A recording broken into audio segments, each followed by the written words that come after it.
Hey, we're live. Hey, good morning. You're like, did his video freeze? Hey, um, good morning. It's 5 a.m. Mester Scrum Show live at about 9:58 a.m. on a Friday morning. We're gonna do Fortune Cookie Friday, and I am Greg Mester, Scrum Master and Agile Coach. And here on our show, we talk about Scrum and Agile in a practical and tactical way. Some may think it's one thing and another. I don't know. I'm just trying to help people. Anyway, we want to help you bring value to customer, get home to family and friends, not working 50, 60, 80 hours a day or a week. God, I hope you're not working 60 hours a day because that's not possible. And have some fun along the way. Have some fun at work and enjoy what you do, right? Everybody wants to take the joy out of what we do. They want to make it serious. So we are going to do Fortune Cookie Friday today. And I want to talk about something I see a lot, and I hear it in the voices of Scrum Masters, presenters, project managers, whoever. And I want to talk about the two ways staying engaged. It's actually a two-way street. And I have talked about this before with some win-win and how do you get people engaged, what do you do? But I really want to talk about this two-way street. And I also want to talk about buffer time between meetings. I noticed with all this Zoom stuff and remote stuff and video teleconference and WebEx is whatever, and even in the office when you're actually physically located, everybody's making these meetings back to back to back to back to back to back, and it's not good and not healthy. And I want to talk about that a little bit as a Scrum Master and whoever's assembling these meetings, a facilitator. How do you handle that? So, first off, I want to talk about staying engaged, and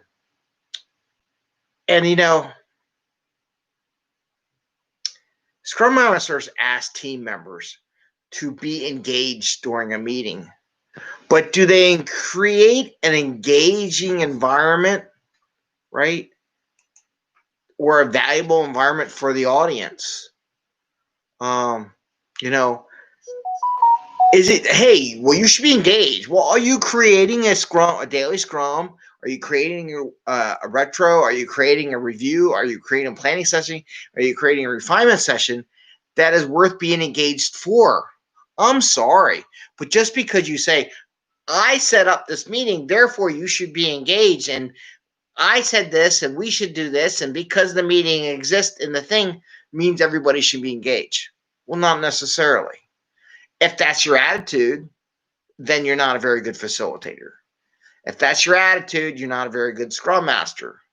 The attitude should be, how do I make this meeting and contribute as a facilitator to be more engaging and more valuable to my team and the people who are attending my meeting? That's what you ask. It's not about me. It's about them in the audience, right? So you got to think about that stuff. So I'm not saying, okay, let's make this short. We can have any goofy hats. I don't know, goofy hats, whatever. I'm not saying turn every meeting into a TikTok video. Okay.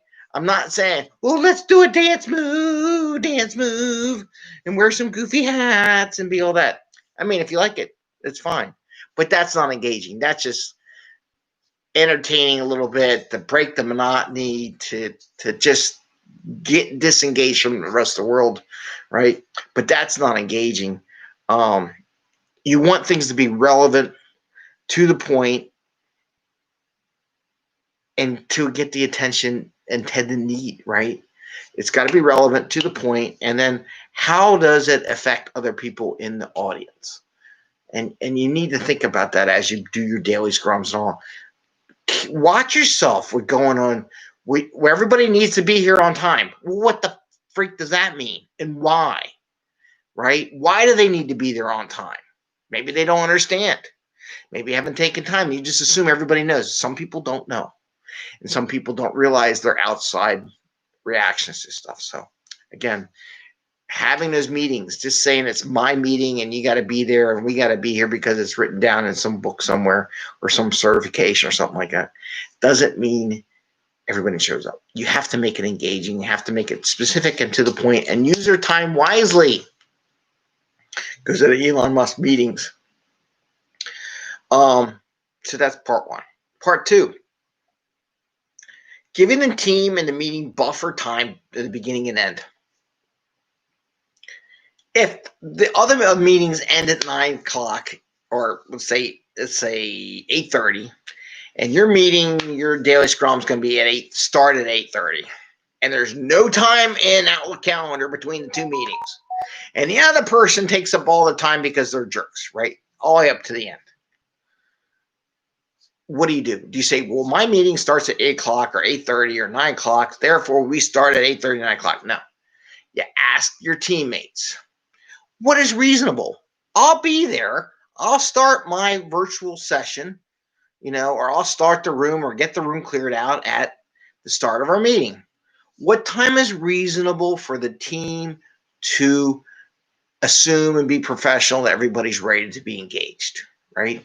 Is it plus 2 minutes? So I'll open up my talk at 8:30, 8:32, everybody's expected to be there by then, gives you some time.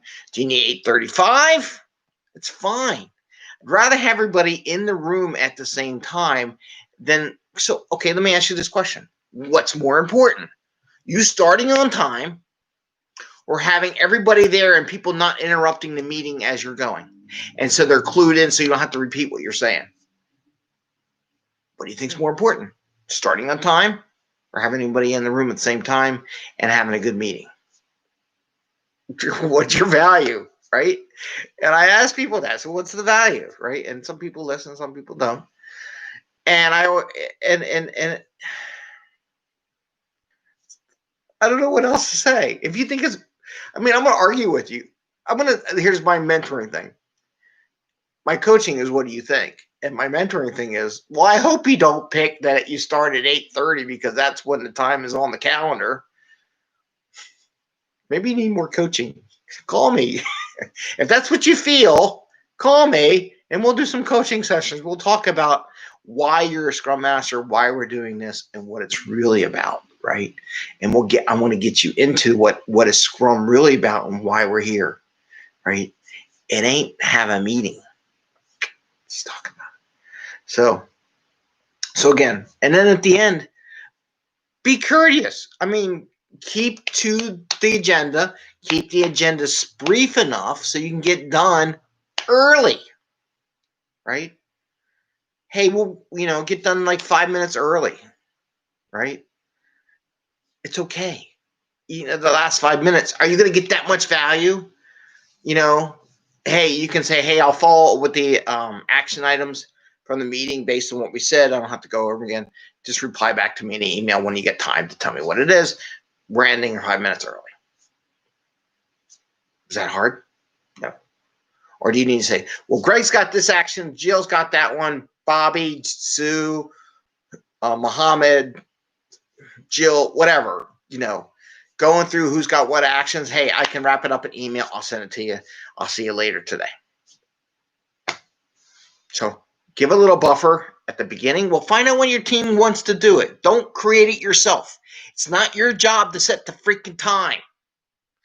Your job is to facilitate the meeting. So ask the team what is reasonable. And if they all say 8 o'clock, then it's like, you don't have any meetings before that. If they don't have any meetings and it's your first meeting of the day, great. Some organizations, that's the way it is. Awesome. Start at 8, whatever. But then you got to be there like at 5 before 8 so you can drink your coffee and get ready to go. Okay. So those are my 2 points that I wanted to bring up today from a Scrum practical mentality. Two-way communication. Make your meetings engaging. Don't have this attitude like it's my meeting, you got to be there. And I set this meeting up, so you should be there. This is your meeting. I want to make it as engaging as possible. How can I make it more engaging? And question yourself and challenge yourself. It doesn't necessarily have to be a TikTok movie, right? Okay. And then the other thing, buffers for meetings, before and after. Ask your team what's a reasonable start time. I'll say I'm going to open up everything at 9 o'clock sharp. When do we all expect each other to be there in that meeting so we can do this meeting? Say 8:02, 8:03, 8:05. Do you have to go to the bathroom? I don't know. Bio break, whatever you want to call it, right? Something to think about. Now, item, the last fun thing, which you could do with your team, you could get these fortune cookies and play games with them and just have a mystery package. Okay. Everybody going around the room. You do a daily scrum. Everybody go around. I'm opening the Agile Accountant Mystery Cookie. And they're going to say something. We're going to apply it to what we do. People are like, what the heck are you talking about? Anyway, so I got the cookie from the Agile Accountants. We're going to open up the cookie. And there's a message. And I got a whole message this time. It's not broken. That's good. All right. What does it say? Drum roll. All right. I love it. This is probably good. Be down to earth. Good performance will be followed by promotion. So, yeah, I don't know if you can read it. It gets light reflection. Might be backwards too. I don't know. Anyway, be down to earth. Good performance will be followed by promotion. Okay, let's apply this to Scrum. Here's what I would think. Good. Be down to earth. Be open and honest. Hey, good morning. I got a little message. I gotta say good morning back. Good morning. Good morning. Can I spell? Good morning. Can I spell right? Yeah, I think so. I don't know. So, being down to earth, being humble, right? And what you did and what you didn't do, and don't make up stuff. So when you're coming in a sprint, don't make up, well, we tried, or don't make up stories, don't make half points. So be humble. And then, good performance will be followed by promotion. So at the end of the sprint, when you do your sprint reviews, your performance and will show demonstrating stuff gets you promoted. Demonstrating working product, presentation of working product, not specs, not something I can't use, something I can't use as a customer will not get you promoted. However, in Scrum, as we do it, we want to deliver work at the end of the sprint that's done. And I talked about that a little bit yesterday, undone versus done work, and getting the teams from a proto Kanban into a mature, proto Scrum team, which I stole from the proto Kanban people, proto Scrum team into a mature Scrum team. The more you bring that stuff that's on the right-hand side into the sprint, the more better performance that you have, and the more likely you'll get promoted. Think about that for your team. The more work you produce that's usable, the more valuable your team is.